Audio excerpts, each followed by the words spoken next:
આ દેશના લાખો યુવાનો પ્રેમ કરતા તો નથી ડરી રહ્યા, પણ પ્રેમ કર્યા બાદ જીવશે કેવી રીતે ને એ વિચારથી ડરી રહ્યા છે.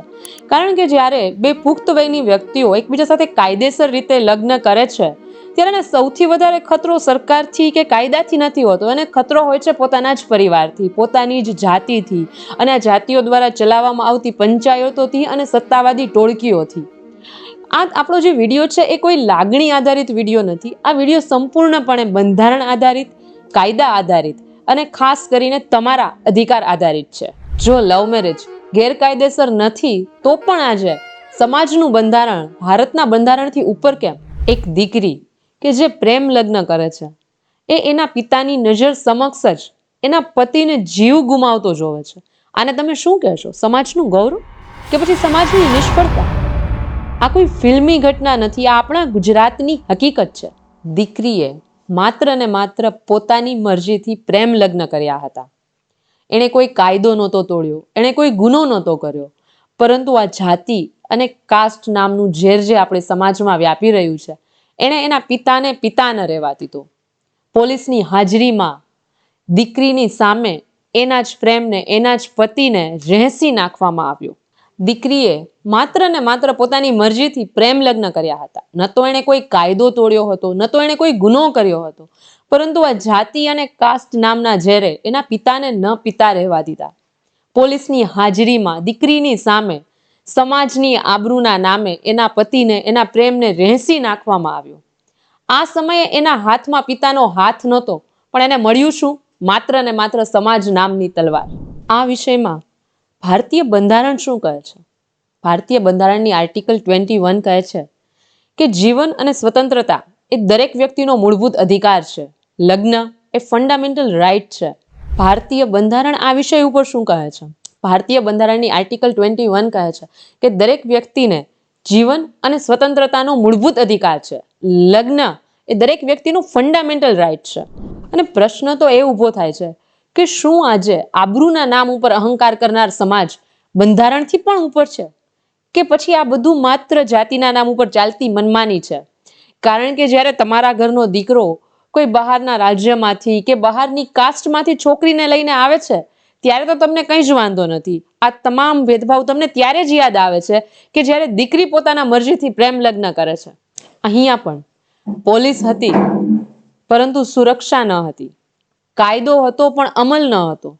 લો કમિશન વર્ષોથી કહી રહ્યું છે કે ઓનરના નામે દીકરીઓની હત્યા થશે જ. પ્રેમ કરનાર ક્યારેય ખૂની નથી હોતા, પણ પ્રેમ કરનારને મારનાર સમાજ હંમેશા માટે ખૂની હોય છે. There is no honor in killing and there is no crime in love. It is not culture that is being preserved, but constitutional principles that are being destroyed. કારણ કે ભારતના બંધારણની આર્ટિકલ 21 કહે છે કે દરેક વ્યક્તિને જીવન અને વ્યક્તિગત સ્વતંત્રતાનો અધિકાર છે, અને કાયદાના નામે આ અધિકાર ઉપર તરફ ન મારી શકાય. સુપ્રીમ કોર્ટે વારંવાર કહ્યું છે જીવન જીવવાનો અધિકાર એટલે માત્ર શ્વાસ લેવો નહીં, પરંતુ જીવન જીવવાના અધિકારની અંદર પસંદગી કરવાની સ્વતંત્રતા પણ આવી જાય છે. અને જીવનસાથી પસંદ કરવાનો અધિકાર એ તો મૂળભૂત અધિકાર છે. એટલે જીવનસાથી પસંદ કરવો કે પ્રેમ લગ્ન કરવા એ કોઈ ફેશન નથી, કોઈ વિદ્રોહ નથી. એ તો તમારો ફંડામેન્ટલ રાઇટ છે. અને આ ફંડામેન્ટલ રાઇટ કોઈ પણ અધિકાર દ્વારા રદ કરી શકાય નહીં. કારણ કે ફંડામેન્ટલ રાઇટ એ આપણા કોન્સ્ટિટ્યુશનનો બેઝિક સ્ટ્રક્ચર છે. હવે તમને થશે કે બેઝિક સ્ટ્રક્ચર એટલે શું? તો બેઝિક સ્ટ્રક્ચરની વાત કેશવાનંદ ભારતીના કેસમાં સુપ્રીમ કોર્ટે કરી હતી અને પ્રિન્સિપલ આપ્યો હતો કે કોઈ પણ સરકાર છે એ બંધારણની અંદર સુધારા લાવી શકે, પરંતુ એનો એક બેઝિક સ્ટ્રક્ચર છે જેને બંધારણની આત્મા કહેવાય છે. એની અંદર કોઈ સુધારો ન થઈ શકે. આ બેઝિક સ્ટ્રક્ચરની અંદર શું આવે? તો બેઝિક સ્ટ્રક્ચરની અંદર તમારા મૂળભૂત અધિકારો આવે, જ્યુડિશિયલ રિવ્યુનો અધિકાર આવે, સેક્યુલર જે આપણો દેશ છે એટલે કે બિન સાંપ્રદાયિકતા આવે, અને આપણું સાર્વભૌમત્વ આવે. જ્યારે કેટલાક સમાજ દ્વારા સરકાર પાસે ભાગેડુ લગ્ન અને પ્રેમ લગ્નના નોંધણીના નિયમોમાં ફેરફાર કરવા માટે માંગણી કરવામાં આવી, ત્યારે કેટલાક બુદ્ધિજીવીઓએ કહ્યું કે આવી માંગણીઓ ન સ્વીકારી શકાય, કારણ કે એ કોન્સ્ટિટ્યુશનનો બેઝિક સ્ટ્રક્ચરની અંદર આવે છે અને મૂળભૂત અધિકાર છે.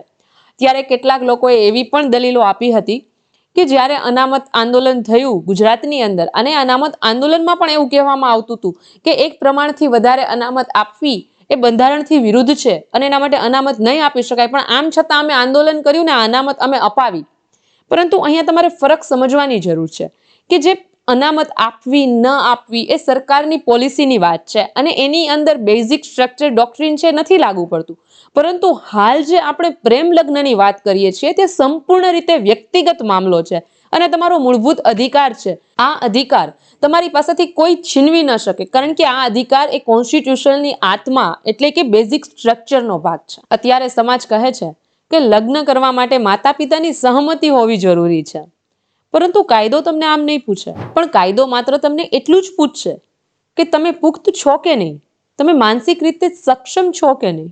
અને જો છો તો બસ, માતા પિતાના પરવાનગીની કોઈ જરૂરિયાત નથી, કારણ કે માતા પિતાના પરવાનગીના નામે પર્સનલ ઈગોને મહત્વ આપવું એ કોઈ જ રીતે યોગ્ય નથી. અને આમ છતાંય જો સરકાર આવો કાયદો બનાવે તો અહીંયા એક વાત સમજવાની જરૂરી છે કે જો સરકાર પણ બંધારણના મૂલ્યથી વિરુદ્ધ જઈને કોઈ કાયદો બનાવે, હાઈકોર્ટ અને સુપ્રીમ કોર્ટમાં પડકારી શકાય છે. જો રાજ્ય સરકારનો કાયદો હોય તો હાઈકોર્ટમાં આર્ટિકલ 226 નીચે અને સુપ્રીમ કોર્ટમાં આર્ટિકલ 32 નીચે તેને પડકારી શકાય. અને જો કેન્દ્ર સરકારનો કાયદો હોય તો એને સુપ્રીમ કોર્ટમાં આર્ટિકલ 32 નીચે ચેલેન્જ કરી શકાય છે. અત્યારે કેટલાક સમાજ દ્વારા એવી પણ માંગણી કરવામાં આવી રહી છે કે લગ્ન નોંધણી કરતા અગાઉ, પ્રેમ લગ્ન હોય કે અન્ય કોઈ પણ લગ્ન હોય, તો લગ્ન નોંધણી કરતા અગાઉ 30 દિવસનો નોટિસ પીરિયડનો સમય રાખવામાં આવે અને 30 દિવસ બાદ એની નોંધણી કરવામાં આવે.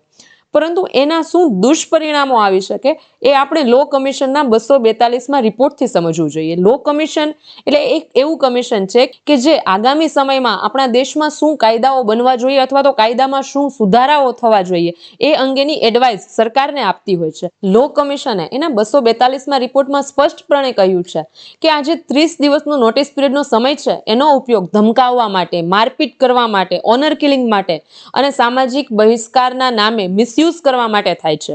અને સરકારે આ પીરિયડ દરમિયાન જે કપલ્સને હેરાનગતિ થાય છે એને રોકવા માટે કોઈ યોગ્ય પગલાં લેવા જોઈએ અને યોગ્ય કાયદો બનાવવો જોઈએ.